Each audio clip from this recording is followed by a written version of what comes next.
De los libritos de Coritos, en número 60, hay un precioso manantial, número 60.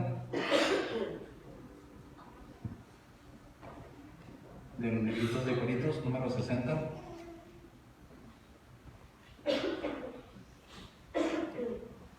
Si lo tenemos, vamos a cantar. Hay un precioso manantial de sangre de Manuel que purifica cada cual que se sumerge en él. Si salvo soy, si salvo soy, si salvo soy, si salvo soy.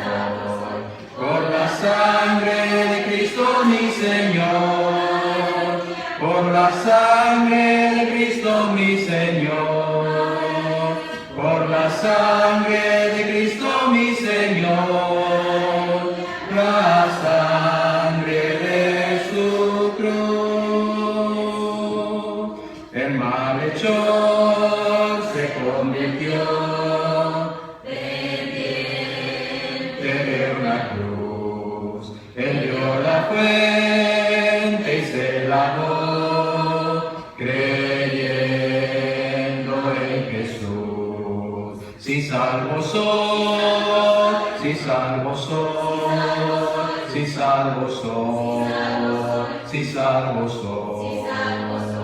Por la sangre de Cristo mi Señor, por la sangre de Cristo mi Señor, por la sangre de Cristo mi Señor, la sangre de su cruz.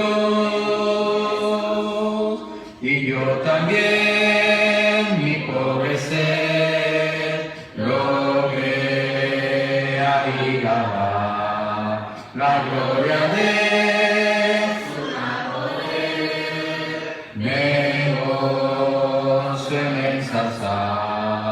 si salvo soy, si salvo soy, si salvo soy, si salvo soy. Por la sangre de Cristo mi Señor, por la sangre de Cristo mi Señor, por la sangre de Cristo mi Señor, la sangre de su cruz.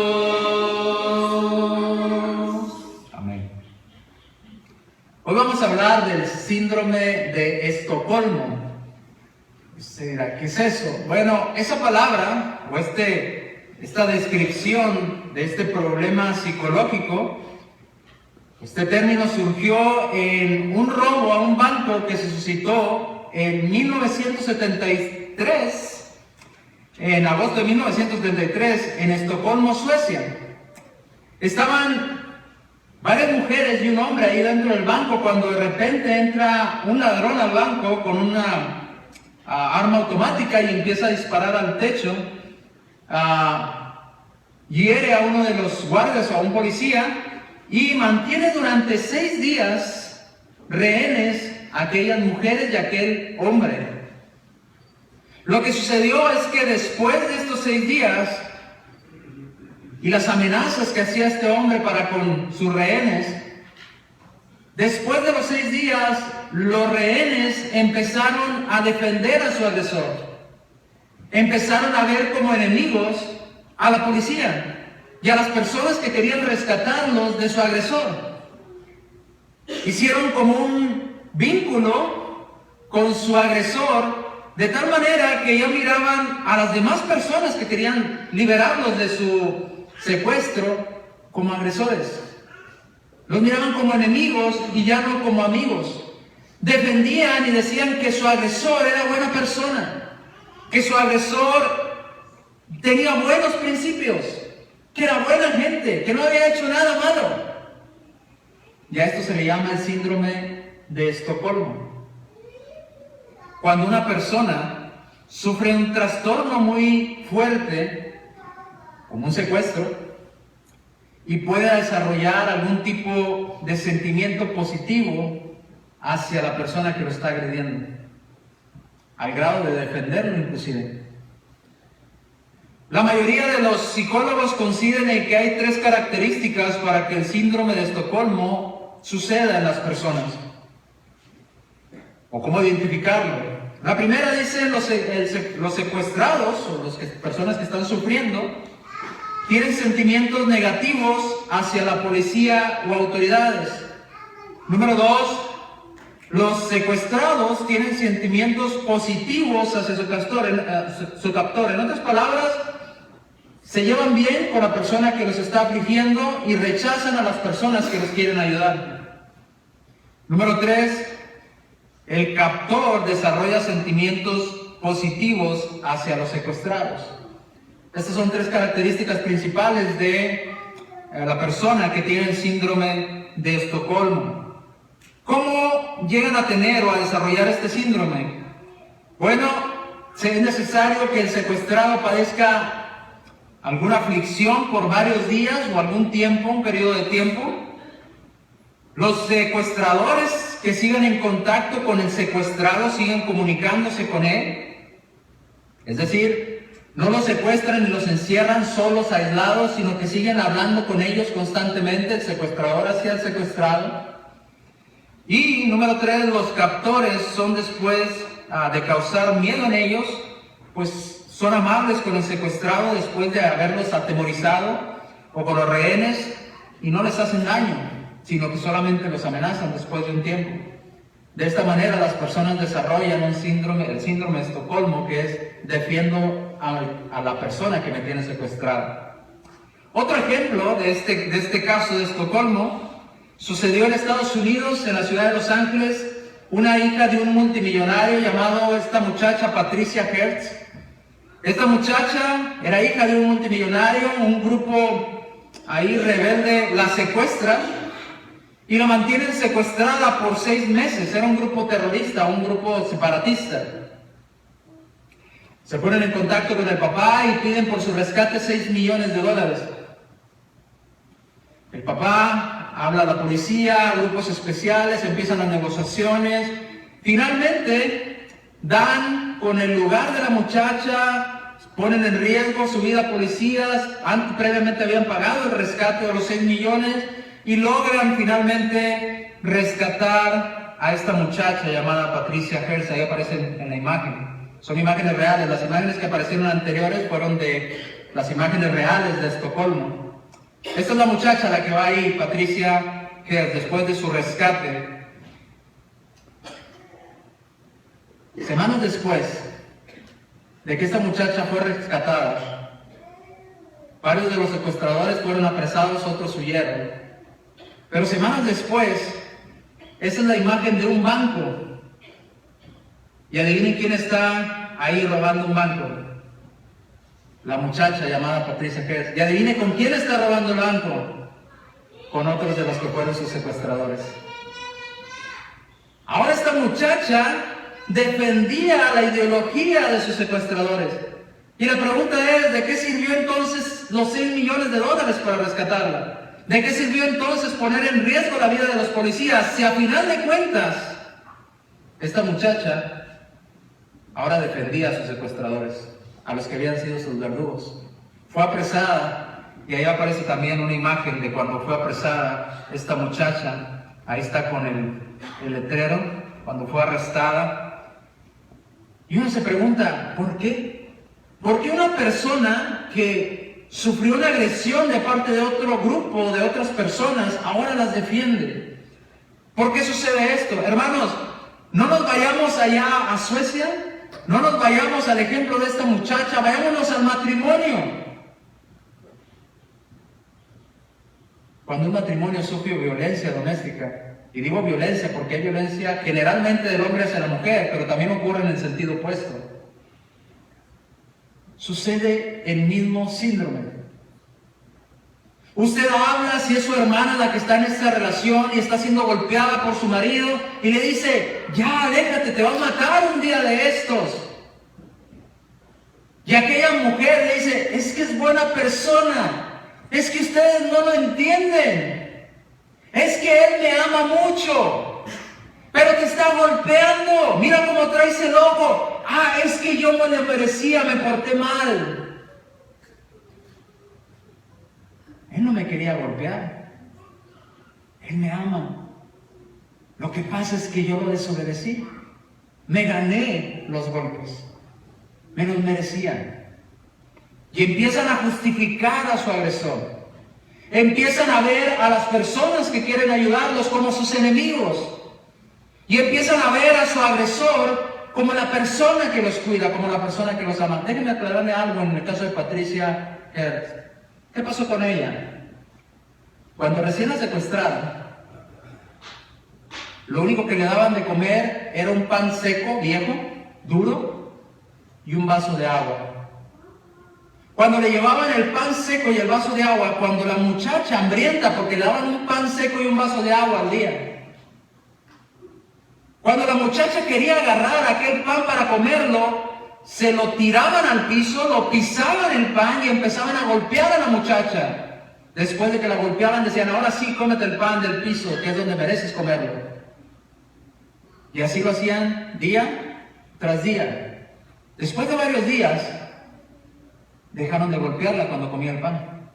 Seguía siendo el mismo pan seco y seguía siendo el mismo vaso de agua, pero ahora se lo llevaban y no lo tumbaban al piso y no lo pisaban y no la golpeaban a ella. ¿Sabe cuál fue el sentimiento de ella? Gracias, qué buena gente son. Me dejaron comer un pan seco y no me golpearon, no me lo tiraron al piso. Son buenas gentes. Gracias. Hacían día tras día con ella, que muy temprano en la madrugada agarraban una tina con agua helada, un balde, y la despertaban con agua con hielos. Día tras día. Aquella muchacha ya no resistía la tortura de día tras día estar siendo despertada con agua helada. Y después de un tiempo dejaron de despertarla con agua helada. ¿Y sabe qué dijo? Gracias. Qué buena gente son. Son misericordiosos. Por fin me dejaron de maltratar. Son buenas gentes. Gracias por dejarme comer un pan seco. Gracias por no golpearme. Gracias por no echarme agua helada. Gracias, qué buena gente son. Gracias por no matarme. Y ahora empezaban a ver a su captor como algo muy bueno, igual como ve la mujer abusada a su marido agresor. Tan quedan afectadas de la mente las personas que pasan por estas situaciones, que si es que la mujer logra separarse de su marido, adivine con quién se vuelve a casar. Con otro marido abusador. Porque en su mente está, no hay nada en el mundo mejor para mí que un marido que me ame así. Un marido que me golpee. Y usted dirá, pero no lo dicen así. No, no lo dicen, pero dentro de su subconsciente es lo que están haciendo. ¿Ha conocido usted familiares o personas que dejaron situaciones de agresividad en el matrimonio y terminan con otro igual o peor? Yo sí. Y uno se pregunta, ¿pero no te das cuenta que es exactamente igual a como te trataban? Y vuelve al mismo ciclo. No, es que lo estás juzgando mal. Es que tú no lo conoces. Es que es buena gente. Es que me ama mucho. ¿Sabe cómo hacen los maridos abusadores para controlar a sus mujeres? Primero la hacen sentir una basura. La hacen sentir que ella está mal de su cabeza, que no puede pensar si no está él a su lado, que ella no puede hacer nada si no está él a su lado, que ella no sirve, que es menos que un objeto, que si ella hace algo opuesto sin tomar la opinión de él se va a ganar unos golpes, y no es porque él la quiera golpear, sino porque ella se lo está buscando. Y si un día me dejas, tú vas a hacer nada sin mí, porque tú no vales nada. ¿Y sabe qué pasa con aquella mujer? Termina creyendo y termina defendiendo a su marido. El marido la insulta, la golpea, la menosprecia, pero uno de tantos días llega con una rosa, o la invita a cenar, o le permite salir a visitar a sus padres. ¿Y sabe qué dice aquella muchacha? Mi marido es muy bueno. Mi marido es bien buena gente. Me dejó ir a visitar a mis padres. Me regaló una rosa. Con el ojo morado, ¿verdad? Por una rosa. Mira, me compró esto de la tienda. Es bien buena gente, mi marido. Desarrollamos el síndrome de Estocolmo. A veces este síndrome pasa inclusive en las mamás, con los hijos. Las madres ciegas, ¿verdad?, defendiendo a sus hijos que son ladrones, asesinos, le insultan a la mamá y la mamá dice, no, es que es buena gente, mi hijo. Es que mira, es tan buena gente que me dijo en la mañana que me amaba. Oye, pero ¿no te acuerdas que te aventó el problema en la cabeza y que te lo tuvimos que quitar porque te estaba golpeando? Pero es que es muy buena gente. Me dio un beso en la mejilla. Es buena gente, mi hijo. Ha de estar un amigo que tiene malo que lo está mal influenciando. Y caemos en este tipo de síndrome. Usted dirá, hermano, todo esto, ¿por qué, hermano? ¿Por qué no lo dice? ¿Para qué está mencionando todo esto? ¿Porque sabía que nosotros padecemos el mismo síndrome espiritualmente hablando? Igualito, la misma cosa. Pero ¿sabe quién es nuestro captor que nos tiene amarrados, secuestrados? Satanás. Y después de un tiempo que Satanás nos maltrata, que Satanás nos humilla, que Satanás nos hace pasar cosas duras, de repente nos da regalitos. Divertirnos en una fiesta, alguna cosa material que queríamos, y estamos contentos. Y decimos, qué bonita es la vida que vivo yo. Yo no necesito de Dios. Mira qué bien me va. Oye, todo lo que has padecido, no, es que ustedes no entienden. Es que me va bien. Y empezamos a defender a nuestro captor. Empezamos a ignorar todo lo malo que ha hecho con nosotros. Lo mismo pasa con Satanás en lo espiritual. Segunda de Timoteo, capítulo 2, versículo 26. Van a aparecer los pasajes ahí en la pantalla. Les recomiendo que los anoten porque voy a ir leyéndolo rápido. Segunda de Timoteo, capítulo 2, versículo 26, dice, y escapen otra vez del lazo del diablo. Yo le pregunto, cuando secuestran a una persona, ¿qué es lo que hacen? La amarran, la atan, la inmovilizan. ¿Sabe que Satanás hace lo mismo con nosotros espiritualmente? Nos laza espiritualmente y nos mantiene cautivos a voluntad de Él. ¿No me lo creen? Pregúntenle a una persona que está en los vicios, que está envuelta en las drogas, en el alcohol, y cuando usted le dice, Satanás lo tiene cautivo, usted está a merced de Satanás, Satanás lo tiene bajo su control, y la persona dice, no es cierto, yo cuando yo quiera, yo lo puedo dejar.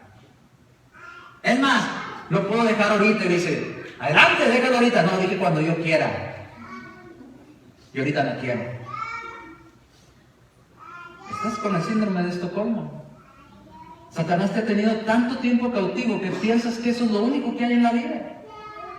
Que piensas que y sientes que ese es tu mundo. Si no hay alcohol, no hay diversión. Si no hay drogas, no hay diversión. Si no hay fornicación, si no hay pecado, ¿dónde está lo divertido? Porque Satanás te crea un mundo en esa caja donde te tiene cautivo y piensas que es lo único que hay. Tanto así que hablas con las personas y les dices, puedes escoger un buen marido, puedes escoger una buena mujer. Y la respuesta inmediata de aquellos hombres que están cautivados por Satanás es, todos son iguales. Claro, en tu mundo todos son iguales. Pero si salieras de esa cajita te dieras cuenta que no todos son iguales. Estás cautivo y no te has dado cuenta, mi hermano, mi hermana. Estás cautivo, mi amigo, y no te has dado cuenta. Caíste en el síndrome de Estocolmo, espiritualmente hablando. Satanás te tiene con un lazo y estás cautivo a la voluntad de Él, haciendo lo que Él quiere que hagas. Primera de Timoteo, capítulo 6, versículo 9. Porque los que quieren enriquecerse caen en tentación y lazo, son secuestrados nuevamente. Cuando la persona quiere enriquecerse de mala manera, Satanás lo vuelve a atrapar y lo vuelve a secuestrar. Dice, y caen en muchas codicias necias y dañosas que hunden a los hombres. en destrucción y perdición. Pero ¿sabe qué dice la persona cuando usted le dice, mira cómo te está yendo, mira los problemas en los que estás? Y la persona inmediatamente dice, no, me está yendo bien, ¿por qué dices que me va mal? No lo logran ver. Se conforman con el pan seco que su captor les está dando. Hermano, ¿a usted le gustaría comer pan seco y un vaso de agua por el resto de su vida? La respuesta es no. Pero no va a haber más si es lo único que está delante de usted. Tiene que quitarse esa venda para poder ver que hay más cosas más allá. Que hay carne, que hay verduras, que hay pan dulce con chocolate. Hágame dudar. Y lo más con este frío, ¿no? Primera Timoteo capítulo 3 versículo 7. También es necesario que tengan buen testimonio de los de afuera, hablando de los ancianos, para que no caigan en descrédito y para que no caigan en el lazo del diablo. Cuando usa la palabra lazo, se está haciendo referencia a aquella que se hacía en el campo antes con los animales. Recuerdo al abuelo que decía, lázame esa vaca o lázame ese becerro. ¿A qué se refería? Atrápalo, inmovilízalo, contrólalo. Algo que haga lo que tú quieres que él haga. No lo dejes que haga su voluntad. Con el lazo, tú vas a hacer que él haga tu voluntad. Y lo mismo hace Satanás, dice la Biblia. Nos laza y nosotros pensamos, qué padre. Mire, cuando hacía este tema, me recordaba mucho de mi perrita que se llama Princess. Y me ponía a pensar que le decimos, vámonos. Y se pone feliz. Y va y corre y trae esa cosa que le ponen en el cuello, ¿eh? Y su cuerda para llevarla a pasear. Y te la trae. Y vámonos, y vámonos. Y no se está dando cuenta de que la tengo controlada. De que la estoy atando. De que la tengo bajo mi control. De que yo voy a decidir qué tan lejos va o qué tan cerca va o hacia dónde corre o hacia no. Está tan feliz de que le estoy poniendo ese lazo y le estoy dando un momento de salir, que no piensa que la estoy controlando. Que ni cuenta se da que yo estoy controlando sus movimientos, de tan feliz que está. Lo mismo hace Satanás con nosotros. Y usted piensa, no es cierto. Es que no se ha dado cuenta quizás. Quizás se está enfocando en el momento tan feliz que le está dando en ese momento Satanás, que dice, no es cierto, no me está controlando. Quizás porque se está enfocando en el momento y no está viendo todo lo demás, de cómo controla nuestra vida. Segunda de los Corintios capítulo 11, versículo 14. Segunda de los Corintios capítulo 11, versículo 14 dice, y no es maravilla porque el mismo Satanás se disfraza como ángel de luz. Satanás no se va a presentar ante usted diciéndole, te estoy controlando, revélate, libérate. No, a él le conviene tenerte bajo su control. Y te va a decir, mira lo bonito que te estoy presentando, mira qué bonito esto, mira qué bonito lo otro. Te saqué a pasear, te di esta alegría en tu vida. Yo no te estoy controlando, no es cierto lo que te está diciendo ese hermano ahí enfrente, es un mentiroso, no le hagas caso. ¿Sabe por qué va a hacer? Porque lo quiere seguir controlando. Quiere que usted no lo note que lo está controlando. Quiere que usted no note el collar que trae puesto para controlarlo. El lazo, como dice la Biblia, el lazo que traemos en nuestra vida espiritual y nos controla Satanás. ¿Quién es nuestro captor en lo espiritual? Satanás. ¿Qué usa para capturarnos? Las riquezas, los pecados mal habidos. Dice, nos cautiva y usa un lazo disfrazando esas cosas de buenas cuando en realidad no lo son, y nos hace pensar que somos libres y que no estamos cautivos bajo la voluntad de nadie. Satanás nos ha hecho pensar que no hay nada mejor para nosotros, y las pequeñas raciones de pan seco que nos da, las disfrutamos tanto porque teníamos tanta hambre de eso que pensamos que es lo único que hay. Pero Dios dice que nos promete cosas más grandes. Sin embargo, no lo vemos. Leía un comentario de un hombre que decía, el pecado que usa Satanás es como un globo. ¿Usted alguna vez ha inflado globos? ¿Alguna vez le ha tocado? ¿En algún concurso para una fiesta? Dice, el globo cuando lo tomas, pues está desinflado. Tú puedes ver a tu alrededor. Empiezas a inflarlo y aquel globo empieza a tapar tu visión. Y si es un globo enorme, lo único que ves enfrente de ti es el globo y el color del globo. Que si le dices a la persona, ¿estás viendo lo que está enfrente de ti, que es azul y el globo es rojo? Dice, no, es rojo. Tú estás mal. Tú estás equivocado porque la vida es roja. Lo que pasa es que tienes un globote enfrente de ti que te hace pensar que la vida, el único color que tiene es rojo.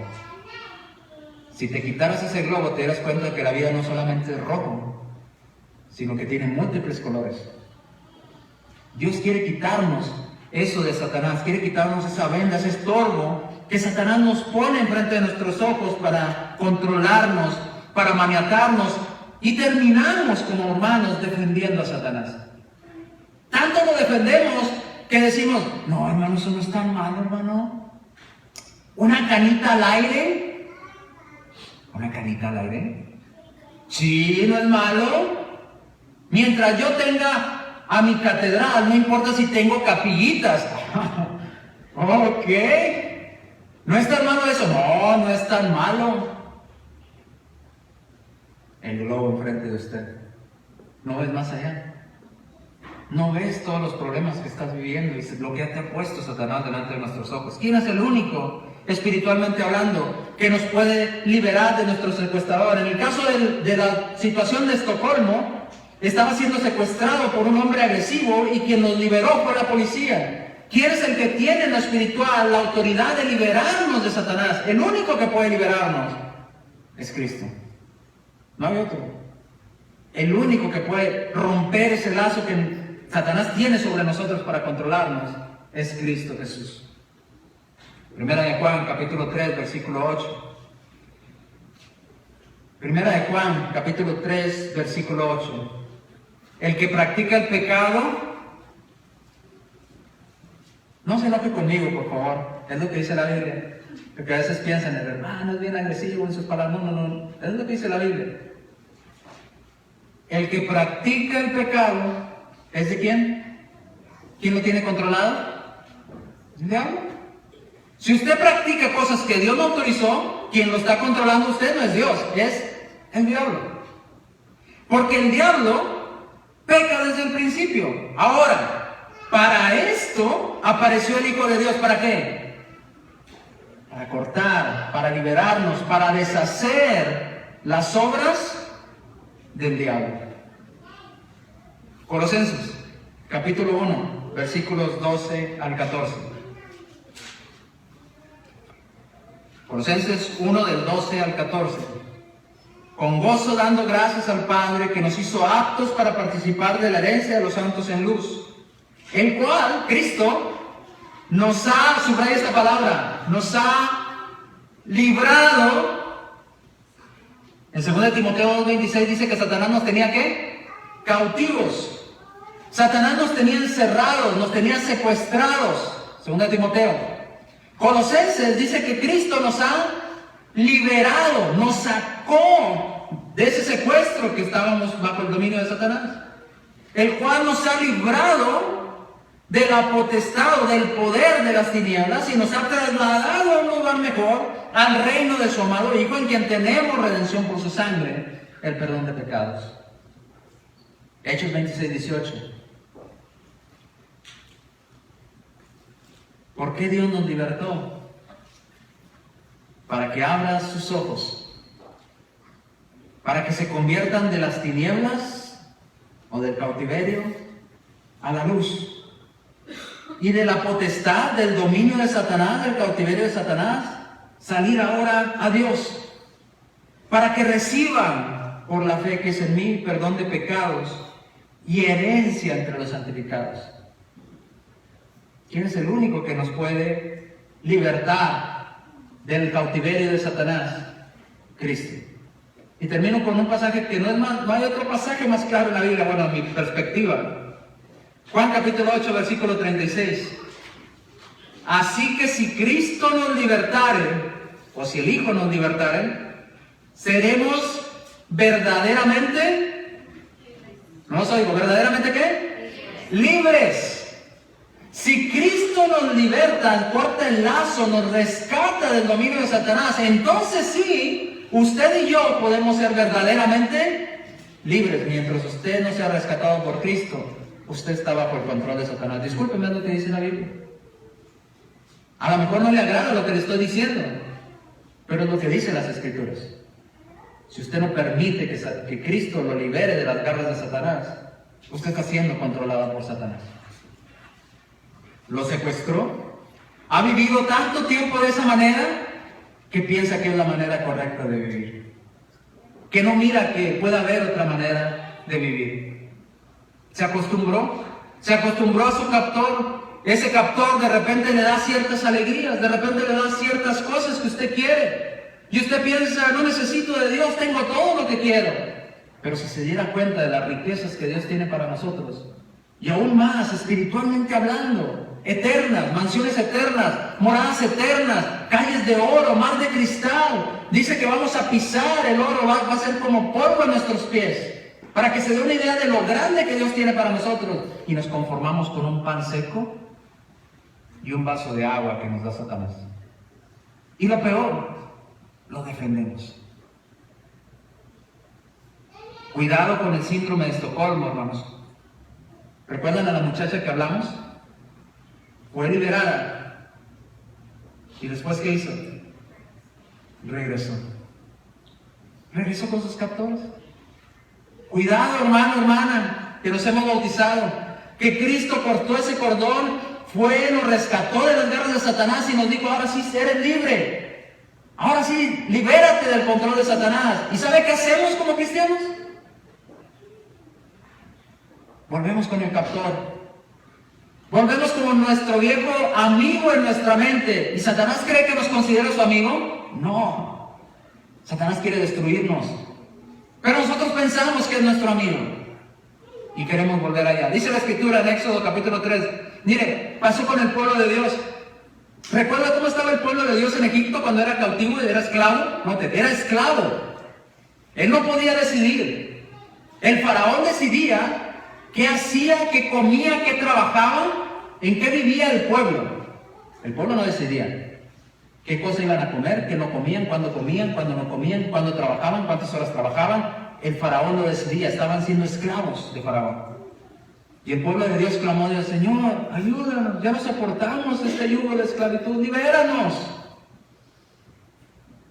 Dios los escuchó y les dijo, aquí faraón les da cebollas, les da ajos para comer. Dice, yo les voy a llevar a una tierra que fluye leche y miel, cosas ricas para comer. Yo los voy a llevar allá, yo se los prometo. Dice Éxodo 3:17, y he dicho, yo os sacaré de la aflicción de Egipto, porque ustedes están sufriendo, y los voy a llevar a la tierra del cananeo, del eteo, del amorreo, del fereceo, del heveo, del jebuseo, a una tierra que fluye leche y miel. Éxodo 16, 2 al 3. ¿Sabe qué pasó con el pueblo cuando empezaron caminando hacia aquella tierra, aquella promesa de Dios? Quiero regresarme. Oye, pero ya te daban de latigazos en la espalda, te hacían trabajar de sol a sol, comías solamente cebollas y ajos, ¿no estabas quejándote? Mejor nos fuera regresar a Egipto. Éxodo 16, 2 al 3.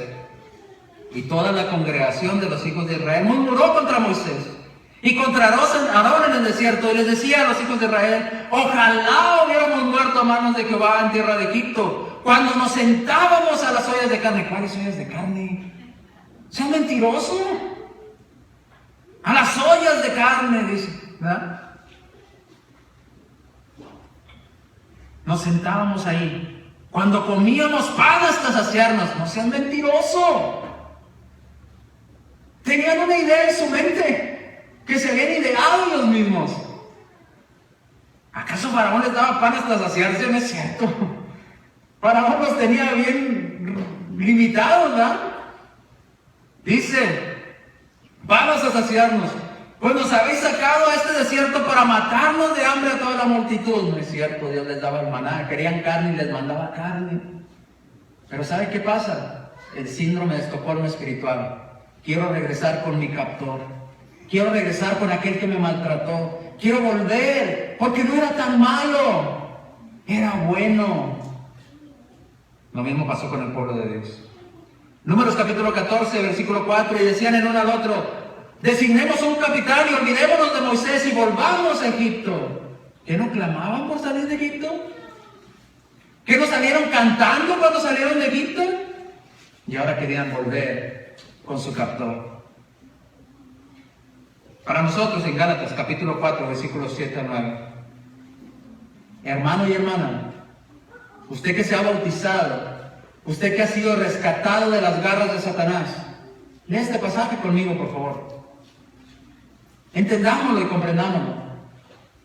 El apóstol Pablo, escribiendo a los cristianos de la iglesia en Galacia, dice lo siguiente: hermanos, ustedes ya no son esclavos. ¿Cómo se trataban a los esclavos? Encadenados, sin libertad, sin decisión. Y Pablo está diciendo: hermanos, usted y yo ya no somos esclavos. Ya no somos esclavos. Ahora somos hijos. Y si somos hijos de Dios, entonces también somos herederos de Dios.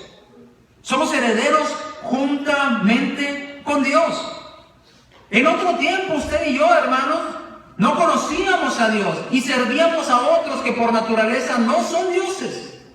Mas ahora usted y yo conocemos a Dios. O más bien, siendo conocidos por Dios, hace una pregunta ahora el apóstol Pablo: ¿cómo es posible? ¿Cómo se nos ocurre, hermanos, volver de nuevo a los débiles y pobres rudimentos de los cuales os queréis volver a esclavizar? ¿Quieren regresar a la esclavitud? Ahora ya usted y yo somos un hijo de Dios. Tenemos herencia de parte de Dios, tenemos grandes bendiciones de parte de Dios y queremos volver a ser controlados por Satanás. ¿Cómo es esto posible?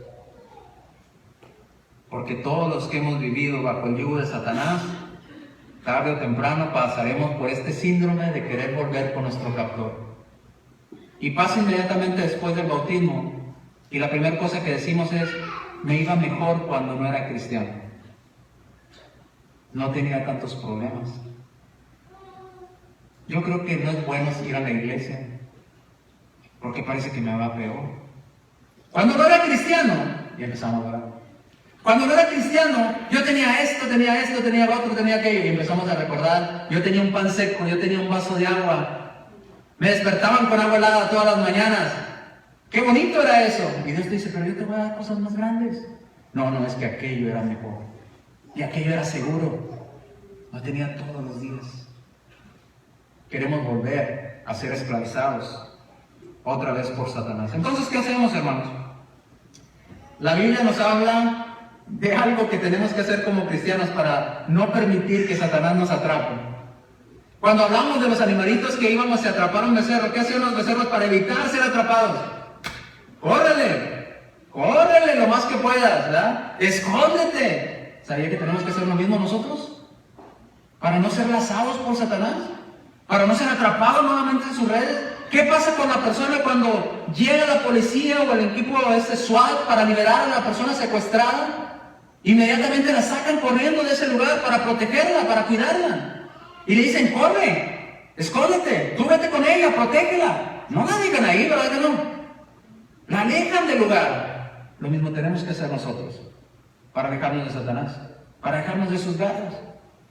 Dice Gálatas capítulo 5, versículo 1: estad pues firmes en la libertad con que Cristo nos hizo libres, y no estés otra vez sujetos al yugo de esclavitud. Póngase firme. Dios me prometió grandes cosas y de aquí no me muevo. Dios me va a cuidar y yo confío en Él, amén. Si Dios está conmigo, ¿quién contra mí? Aunque muchos acampen contra mí, no temeré, porque Jehová está conmigo. A un lado caerán 1000 y al otro caerán 10,000, pero no me tocará nada, porque Dios va a estar conmigo. Esté firme. No quiera volver al pan seco y al vaso de agua. No esté sujeto al yugo de esclavitud otra vez. Según Timoteo capítulo 2, versículo 22. Huye, corre, aléjate de las pasiones juveniles y sigue la justicia, la fe, el amor y la paz, con lo que de corazón limpio invocan al Señor. Aléjate de las cosas de Satanás, aléjate de Satanás. 1 Corintios 6:18. Huyan también de la fornicación. ¿Sabe qué es la fornicación? Todo acto sexual ilícito. Todo acto sexual ilícito. Huyan, aléjense de él. No estén cerca de ella. Porque si estamos cerca podemos caer en cautiverio de Satanás otra vez. Cualquier otro pecado que el hombre cometa está fuera del cuerpo, más el que fornica contra su propio cuerpo peca. 1 Corintios 10:14. Por tanto, amados míos, nuevamente, huid. Huye de las pasiones juveniles. Huye de la fornicación. Huye de la idolatría. De querer confiar en monitos, en estampitas. De querer confiar en el dinero, de querer confiar en los amigos, de querer confiar en los conocidos. Huye de la idolatría. 1 Timoteo 6:9-11. El lazo más efectivo a lo largo de los tiempos y de las edades que usa Satanás para cautivar a las personas es la promesa de riquezas. Lo ha usado mucho tiempo. Satanás sabe que el hombre se desvive toda su vida por tener riquezas. Y el hombre no se da cuenta que al final de su vida, nada de lo que hizo en este mundo va a servir en la vida que sigue. Y lo peor, aquí se van a quedar. Y quién sabe cómo las vayan a administrar los que se quedan. Desperdiciamos toda una vida queriendo adquirir riquezas. Y Satanás lo sabe. ¿Y sabe qué hace? Nos las ofrece. Porque es lo que nosotros deseamos. Es como cuando usted quiere atrapar o capturar a un animalito. ¿Qué le ofrece? Lo que a aquel animalito le gusta, sea comida o sea algo que le atrae. Y se empieza a acercar y se empieza a acercar. Y solitos, usted no tiene que hacer nada. Es más, le pone la comida ahí y solito el animalito se va metiendo a la jaula solo y no sabe cuál es su fin. Y el fin generalmente es el sartén de nosotros, ¿verdad? Un plato de comida, su vida. Satanás sabe que lo que le atrae al hombre es el dinero, es la riqueza. Dice la Escritura, porque los que quieren enriquecerse caen en la trampa de Satanás y en el lazo de Satanás y en muchas codicias necias y dañosas. Las riquezas o el deseo por tener mucho dinero lo único que hacen es hundir a los hombres en destrucción y perdición. Ahora no estoy diciendo que tener dinero sea pecado. Cuando usted lo único que desea en esta vida es el dinero, ese es el problema. Cuando usted no piensa en la vida después de la muerte, cuando usted no piensa en obedecer a Dios, ese es el problema. ¿Por qué le digo esto? Porque Job era el hombre más rico que existía en aquella región. Era millonario Job. Pero ¿sabe dónde ponía su esperanza Job? En Dios. Las riquezas eran secundarias. El problema es cuando ponemos las riquezas en primer lugar antes que Dios. Dice, porque raíz de todos los males en nuestra vida es el amor al dinero. Cuando usted no ama a Dios y ama más al dinero, ahora déjeme decirle algo, no necesita ser el dinero, no necesita ser $1,000,000 para que usted cambie a Dios. Muchos los cambiamos a Dios por menos que eso. Cambiamos a Dios por lo que vale una coca y unos fritos. ¿De verdad? Porque amamos el dinero. Nos hemos enamorado del dinero y eso es idolatría. Dice Colosenses, capítulo 3, versículo 5. La avaricia es idolatría. Dice, raíz de todos los males es el amor al dinero, el cual, cuando las personas se vuelven codiciosos de ese dinero, se extravían de la fe y lo único que traen en su vida es puras preocupaciones, puros dolores de cabeza, puros martirios. ¿Qué hace la persona cuando tiene cosas muy valiosas en su casa? ¿Sale con confianza de su hogar? Oye, cerraste bien la puerta. Y no nos vayan a robar. Es que vale tanto lo que compré. Trabajé mucho tiempo para adquirir esa joya y la escondiste bien. Escóndela, no vayan a entrar a robar la casa, se la vayan. Andas preocupado, no disfrutas salir a pasear. Por miedo a que te roben eso valioso que tienes ahí. Cuando tú no tienes nada valioso en tu hogar. Sales despreocupado. Una vez llegaban los de seguridad a ofrecerme alarmas para las casas. Oye, baratas y ponemos cámaras de seguridad y le ponemos ahí que su casa está protegida y damos respuesta. Bueno, un plan. ¿Cuántas televisiones tiene en su hogar? En aquel tiempo le dije, pues, eran 2, creo, 2 televisiones. ¿Y no le da miedo que se la roben? Le dije, no. ¿Por qué no? Le dije, pues solo que se la quieren llevar, son de esas grandototas. Y se le queda viendo así como, ¿no tiene de las nuevas? Le dije, no, tiene de esas que si se te cae te puede matar, ¿verdad? Ahora, para que salga corriendo el ladrón con esa, va a sudar. Va a sudar. ¿Y joyas? Le digo, no me gusta el oro. Oye, pues ¿qué tiene usted? Le digo, pues nada que proteger, así es que no me interesa su alarma. Si se mete alguien a robar así como entró, se va a salir porque no se va a llevar nada. ¿Qué se puede llevar de mi hogar? Ese es el problema. Nos enamoramos de las riquezas y las riquezas lo único que traen es aflicción, conflictos. La alarma, la seguridad, hay que pagar, hay que cuidarlo, que no lo roben, esto, lo otro. Más problemas. Lejos de traernos paz y tranquilidad, nos traen más aflicción. Como aquella persona que les he platicado en otras ocasiones, bromeando, ¿verdad? Era dueño de una compañía. Iba y se sentaba a comer con los empleados y los empleados le compartían tal cual dueño de la compañía, ¿verdad? Venga, siéntese don fulanito a comer aquí con nosotros. Y se sentaba con ellos a comer tacos de los que llevaban de lonche los trabajadores. Y de repente alguien le daba por ahí un taco con carne, ¿verdad? Con papitas y todo, y lo probaba y decía, ¡ay, es carne! Tú me has de estar robando. ¿Verdad? Yo no te pago para que compres carne, no te debe de alcanzar para comprar carne, ¿por qué compras carne? Y lo decía en broma, ¿no? En broma, en serio, a lo mejor, pero lo decía. Te decía, tú deberías traer tacos de frijolitos, de huevito, de papito, pero carne yo no te pago para que te alcance para comprar carne. ¿Dónde traes carne? Me has de estar robando. ¿Verdad? Eso pasa cuando nuestro corazón está en las riquezas. Cuando está en lo material. Trae puras aflicciones. Vemos con desconfianza a todo el mundo. Que no me roben, que no se lleven. Caemos en la esclavitud de Satanás. Caemos en el control de Satanás. Dice en el versículo 11, 1 Timoteo 6:11. Pero tú, hombre de Dios, aléjate de estas cosas. Huye de estas cosas. Apártate. No te enamores de lo material. Sigue la justicia, la piedad, la fe, el amor, la paciencia y la mansedumbre. Hermanos, en Estados Unidos empezó, si usted recuerda la historia, primero los esclavos del norte fueron liberados. Pero los esclavos del sur de Estados Unidos, de los estados del sur de Estados Unidos, seguían en esclavitud. Aquellas personas de color en el norte ya les habían quitado las cadenas de sus manos, ya podían comprar su casa, vivir en su casa propia, tener su granja propia, cultivar sus propios alimentos, trabajar como una persona libre. Las personas en el sur, de color, seguían siendo esclavos, dependían de un amo. De lo que el amo los alimentara, trabajaban para el amo, la casa era del amo, las tierras eran del amo, todo era del amo. ¿Qué sucedió? Nos faltan esclavos, dijeron en el sur. Y mandaban grupos de personas al norte a atrapar personas que ya eran libres y las secuestraban y las traían al sur. Y aquella persona, de haber estado libre, ahora volvía otra vez a ser esclavo. Ya no tenía una casa propia, ya no tenía una familia propia. Dependía del amo para su alimentación, para su cuidado, para su vestimenta, para todo. Y hasta se han hecho películas en cuanto a estos temas. ¿Por qué queremos volver a ser esclavizados? Satanás hace lo mismo. Satanás en los estados del sur, donde tiene su grupo de gente esclavizada, dice, me falta gente, necesito más esclavos. ¿Dónde voy a buscarlos? Si ya estos ya son esclavos. A donde están los libres.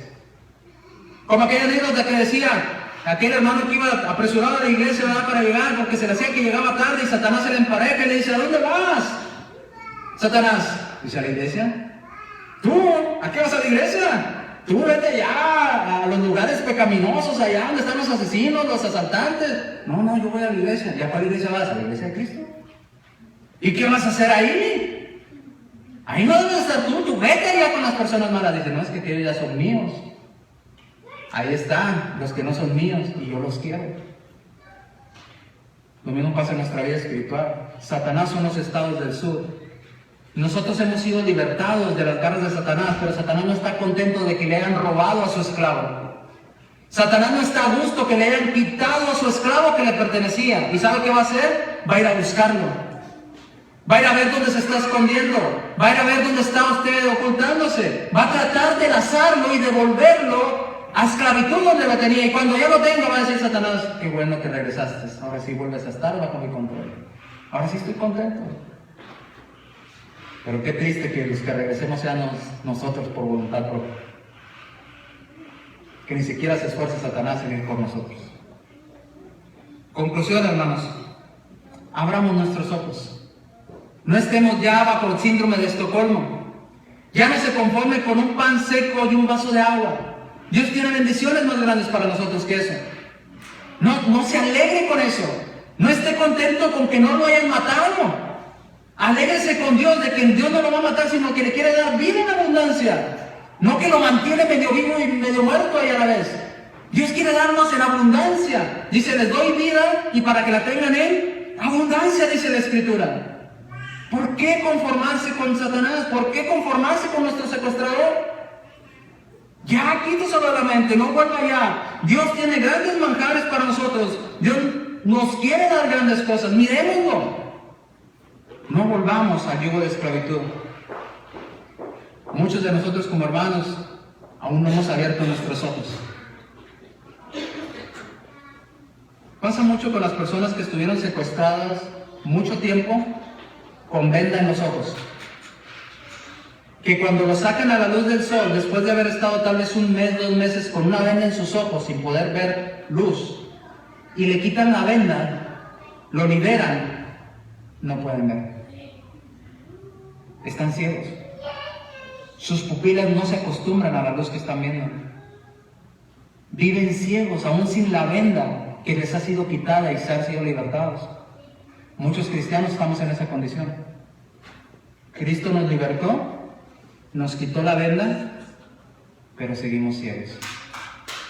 Seguimos sin ver. Dice la Escritura de aquel hombre, ¿se acuerdan? En Juan capítulo 9, versículos 10 al 11. Un hombre que había sido ciego de nacimiento. Y el Señor hace lodo por ahí en el piso, lo pone y le dice, ve y lávate. Y aquel hombre va y se lava y dice que sus ojos fueron abiertos y podía ver. En Juan 9, del 10 al 11, y le dijeron aquellos hombres a aquel hombre que había sido ciego, ¿y cómo te fueron abiertos los ojos? Y él respondió y dijo, aquel hombre que se llama Jesús hizo lodo, y con ese lodo me lo untó en los ojos y me dijo, ve a Siloé y lávate. Y yo fui y me lavé. ¿Y saben qué? Recibí la vista. Versículo 25.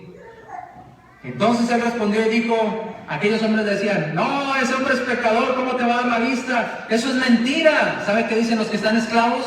¿Sabe qué le decía un esclavo a otro esclavo cuando aquel esclavo quería escapar? No puedes. No lo intentes. Te van a matar. En los caminos hay grupos de hombres blancos que si ven a una persona de color tratando de escapar de su amo sin un papel de su amo, los cuelgan en un árbol. No lo intentes. Estás loco si lo intentas. Es matarte tú solo. Lo mismo le decían a este hombre. Tú estás loco, ¿cómo puedes ver? Porque ellos eran esclavos. Y un esclavo, lo único que le recomienda al otro esclavo es, hazte la cadena de un lado para otro. Ni lo intentes.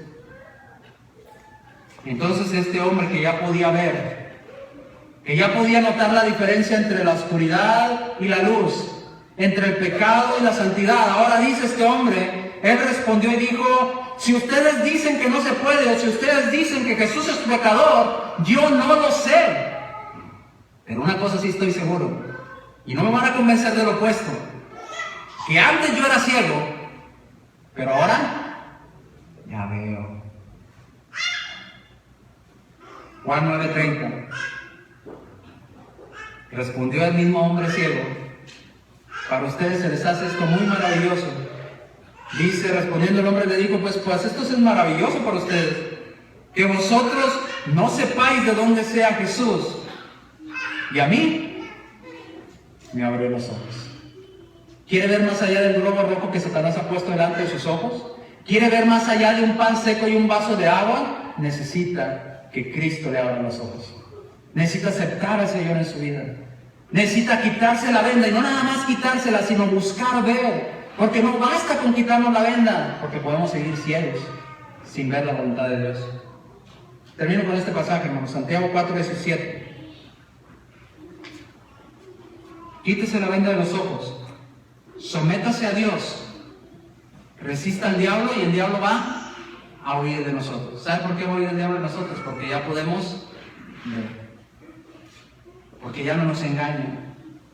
Porque Satanás nos ofrece dinero, nos ofrece pan seco y decimos no solo de pan vivirá el hombre, sino de toda palabra que sale de la boca de Dios. Nos ofrece riquezas y el reino y los mundos de este planeta, ¿verdad? La riqueza, los reinos, gloria. Y le respondemos, hay cosas más importantes. Al Señor tu Dios adorarás y a Él solo servirás. ¿Quiere usted seguir bajo el yugo de Satanás? ¿Quiere usted seguir cautivo? ¿Quiere seguir teniendo ese síndrome de Estocolmo? Es su decisión. Dios quiere liberarlo. Dios quiere darle bendiciones más grandes que un pan seco y un vaso de agua. Apreciémoslo. Abramos nuestros ojos. Porque dice la Escritura, a los judíos hasta el día de hoy se les lee la ley de Moisés y delante de sus ojos está un velo puesto. No pueden ver la voluntad de Dios. Y Satanás le dice, no lo mires, enfócate en el globo, enfócate en el globo, enfócate en el pan, enfócate en el agua, enfócate en la diversión, olvídate de lo espiritual. Y estamos haciéndole caso a nuestro captor. Miremos más allá. Dios tiene grandes promesas para nosotros, cosas más hermosas. ¿Quiere usted ser libre realmente? Si el Hijo os libertare, seréis verdaderamente libres. Vamos a estar aquí mientras tenemos una invitación.